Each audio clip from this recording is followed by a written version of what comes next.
এই মাত্র 1000 ইট ফেললাম, 600টা গায়েব, 400টা পড়ে আছে আর মাত্র। কে চুরি করে নিয়ে যাচ্ছে এগুলো? এ মালতী, আমি সবে সবে ইট ফেললাম আর তুই এরকম ভাবে হাতে করে তুলে তুলে নিয়ে চলে যাচ্ছিস। আমি ঠিকই ধরেছিলাম এগুলো তোরই কাজ। এই মরেছে রে।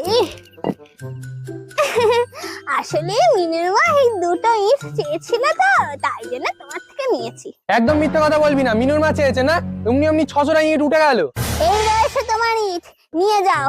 আসলে মিনুর মায়ের বাড়িতে দোলের পুজো আছে, বললো কি সব হোম টোম করবে, আমাকে দুটো ইট এনে দে, তাই আমি দুটো ইট নিয়ে যাচ্ছিলাম। ঠিক আছে ঠিক আছে, তোমার ইট তুমি নিয়ে যাও, ঠাকুর সব দেখছে।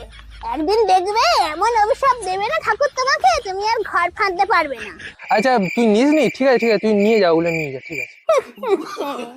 এই না হলে মালতীর বুদ্ধি, তোমার সামনে থেকে ইট নিয়ে যাবো, তুমি কিছু বলতেই পারবে না। দাদা তুমি খুব ভালো, হ্যাঁ দেরি হয়ে যাচ্ছে, আমি আসছি।